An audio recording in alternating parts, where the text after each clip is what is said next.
Բայց ես քանտրել մի քիչ առաջ եկեք մուտք կփակել եմ։ Ինձ ասել եմ, որ խոչընդոտել եմ։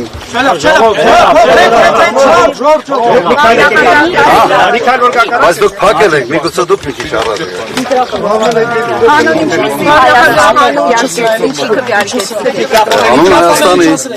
Անուն Հայաստանի ազգային ինքնություն, պաշտպանված, անվտանգ, բարեկեցիկ,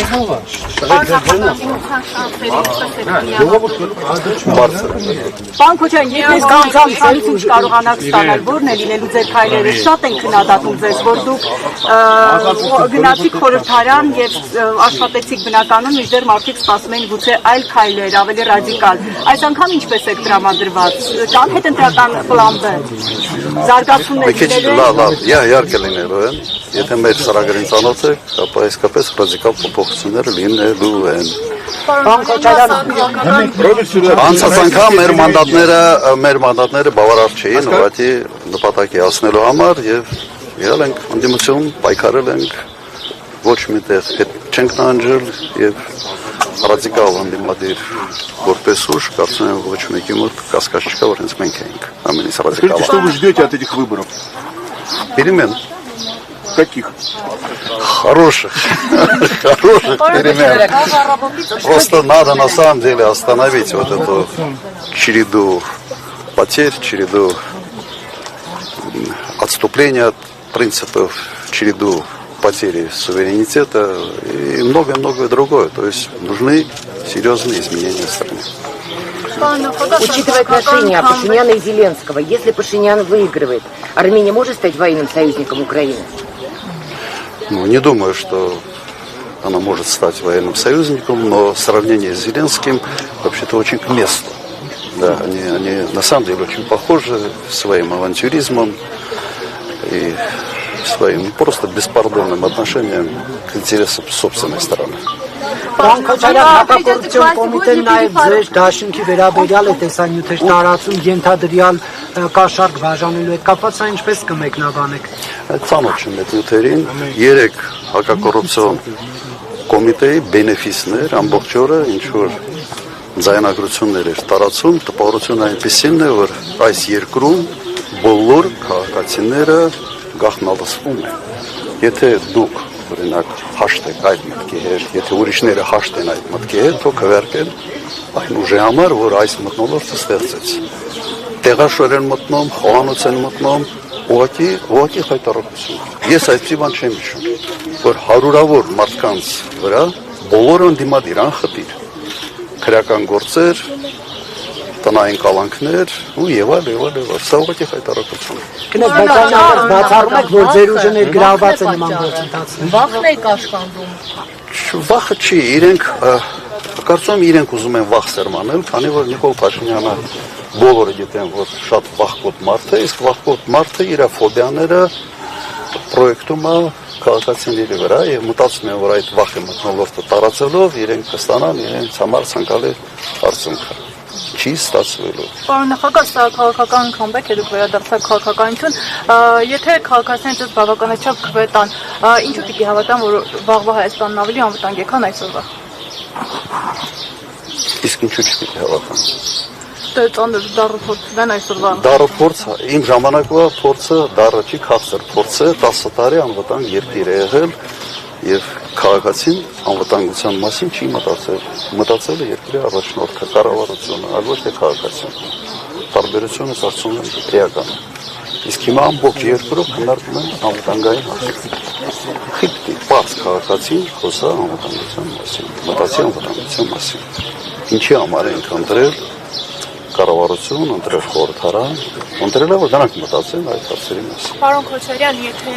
դուք չստանաք ընդդիմության մեջ ամենաշատ ձայները, դուք պատրաստ եք ձեր ձայները տալ ամենաշատ ձայներ ստացած քաղաքական ուժին ընդդիմությունից։ Մենք հայտարարել ենք, որ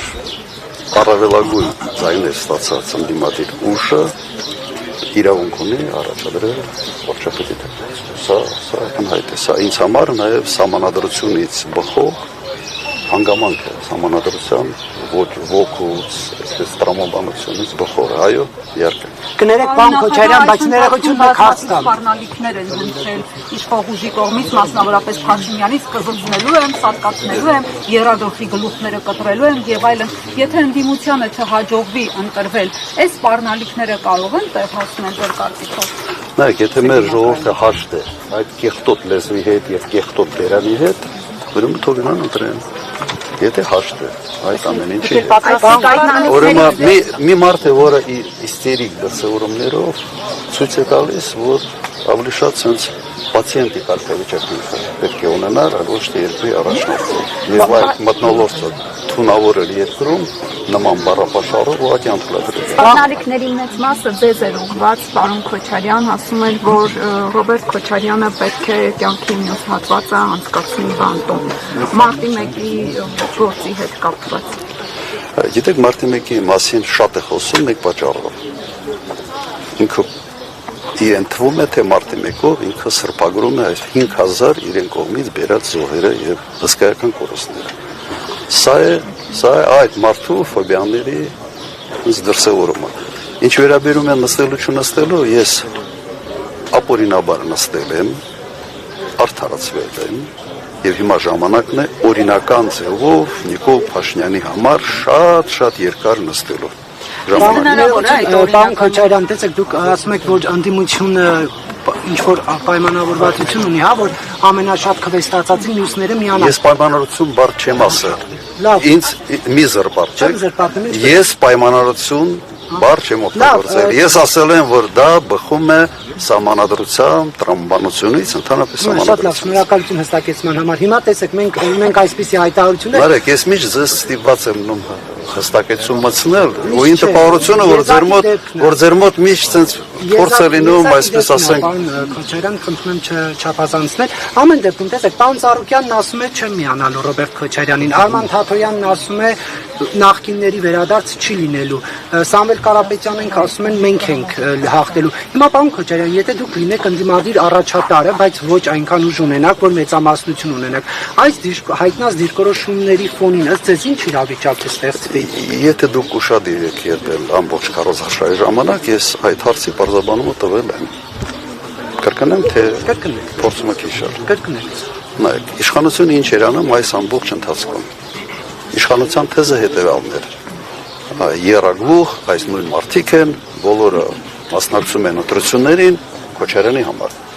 Սենց փորձում են հին ու նորի սև ու սպիտակի այսպես գաղափարը հետ բերել դաշտ։ Հնամաշ այլևս չաշխատող գաղափարը։ Եվ տվյալ դեպքում, երբ իշխանությունը փորձում է դա անել, իհարկե ընդդիմադիր տարբեր ուժեր, անգծելով, որ իրենք ինքնուրույն են, իրենք որդեգրել են այսպիսի բացատրություն։ Ես իրենց հասկանում եմ։ Բայց սա ավելի շատ, այսպես ասենք, իշխանությանը, քարոզչության հակադրվելու գործիք է։ Չէ, բայց քնեք, դա քաղաքական խոսք է։ Պարոն Քոչարյան, դուք քարոզարշավի Какие главные вызовы для Армении, если европейская сказка Пашиняна победит? Европейская сказка как бы победить не может, потому что это такая сказка, может, красивой упаковке. Вы имеете в виду, что... Если Пашинян побеждает и продолжает проигрывать... Это не побеждает европейская сказка. Это как раз проигрывает рациональный смысл вообще развития государства. Потому что предлагается то, перспектива чего не видно абсолютно. По крайней мере, в ближайшие 20-30 лет. Поэтому здесь просто здравый смысл проигрывает, государство проигрывает, народ проигрывает. Если цена для того, чтобы один как бы, человек, который, очевидно, что патологически лжец, просто по всем позициям, если речь о том, что выигрыш этого человека, это выигрыш для страны, это катастрофа для страны. Պարոն Քոչարյան, դուք քարոզարշավի ընթացքում ասում եք, որ դու Ռուսաստանը շատ լավ եք ճանաչում այդ պետությունը, քարոզարշավի ընթացքում կդարեք ուղիղ չեմ կարող մեջ բերել, բայց այդ միտքը ասել եք մի քանի անգամ։ Հիմա այս քարոզարշավի ընթացքում Ռուսաստանից սկսվեցին խնդիրներ գործարարների դեմ, այսպես ասեմ, ամեն դեպքում արտահանման հարցում խնդիրներ եղան։ Օրինակ դուք, որ ասում եք ճանաչում եք Նիկոլ Փաշինյանի վստահության քվե ստանալուց հետո, որ իշխանություն դառնա, դուք ինչ եք կանխատեսում, Ռուսաստանի հետ հարաբերությունները կսրվեն, թե հակառակը Փաշինյանը, որ բազմիցս ասել է, որ լավ հարաբերություններ ունի, Նիկոլ Փաշինյանը վստահության քվե չի ստանալու առաջին։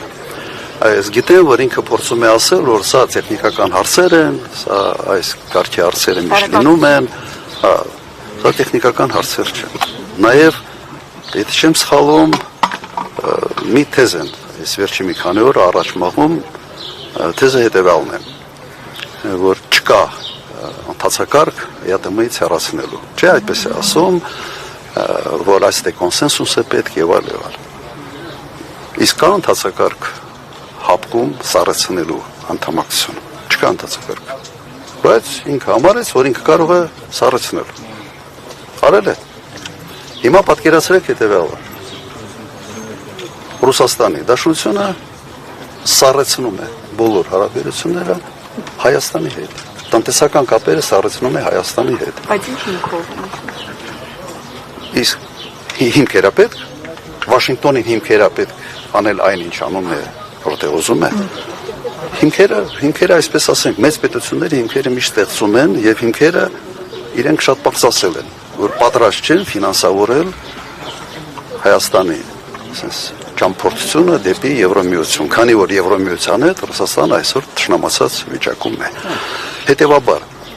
եթե Ռուսաստանը միակողմանի, այսպես ասենք, տնտեսական կապերը սառեցնում է Հայաստանի հետ, դա համարժեք է ամբողջությամբ ԵԱՏՄ-ի հետ սառեցման։ 98% Հայաստանի կապերի տնտեսական Ռուսաստանի հետ է, այլ ոչ թե ԵԱՏՄ-ի այլ անդամ պետությունների հետ։ Բայց դե ֆակտո դու հայտնվում ես լրիվությամբ նույն վիճակում, ավելի վատ վիճակում նույնիսկ, քան եթե ինքդ ասենց հոժար կամքով դուրս գայի։ Իսկ պարոն նախագահ, բայց ինձ հասկացեք, հեքիաթներ մի բան։ Հեքիաթները դա ոչ մեկը չի ֆինանսավորելու, ինչ որ 50 միլիոն խոստացել են այս նախընտրական խոստումը։ 2 օր առաջ Հունգարիան մի որոշում կայացրեց, օրինակ միգրանտների մասին։ Հայաստանի եւ Վրաստանի վերաբերյալ, կոնկրետ Հայաստանի վերաբերյալ լուրջ սահմանափակումներ մտցրեցին Եվրոմիության անդամ պետություն։ Եվ ամեն մի պետություն իր շուկան այնպես է պաշտպանելու, որ դժվար է պատկերացնել։ Հեքիաթներ են, հերթական անգամ մեր ժողովրդին խաբելու։ Պարոն նախագահ, եթե Փաշինյանը պարտվի այնուամենայնիվ հետ թողնի իշխանությունը եւ կգնա, ինչպես ինքն է ասում, եթե ժողովուրդը որոշի, ես կհեռանամ, թե տարբեր սցենարներ։ Եթե չգնա, շատ վատ է ավարտել, շատ վատ։ Ինչ իմաստելու, պարոն։ Ամեն մեկը իր ֆանտազիա, ուրեմն բան ստացնել, պատերով տալ, դա սպառնալիք չի։ Վատ ավարտելը։ Շատ վատ ավարտել ինչ է նկատում եք իշխանությունը դրական։ Արդեն ամեն մեկը թող իր ֆանտազիայի համաձայն եւ կողմնորոշումների մտածի թե ինչ է դա նշանակում։ Շնորհակալություն ձեզ, շնորհակալություն ձեզ։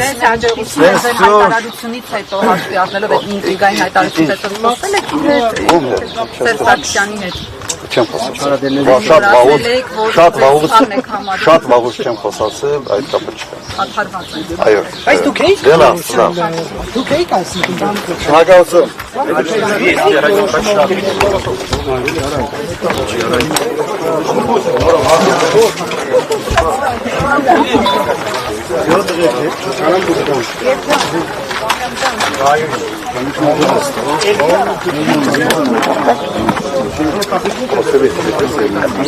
Вчера я сказал об этом, был бенефис антикоррупционного комитета. Там каждые полчаса они дают какую-то информационную составляющую, связанную с какой-то ерундой. Весь смысл просто изолировать наших активистов, оппозиционных активистов и дезорганизовать работу штабов. Другого объяснения здесь нет. Сейчас это происходит? Сейчас, да, это происходит. Утром тоже людей там изолировали. Ну, я понимаю, что через 48 часов отпустят, но эти 48 часов эти люди должны были активно работать с населением. Вот, собственно, и все. Это конвульсии. Конвульсии просто психически неуравновешенного, истеричного человека. Спасибо. Спасибо.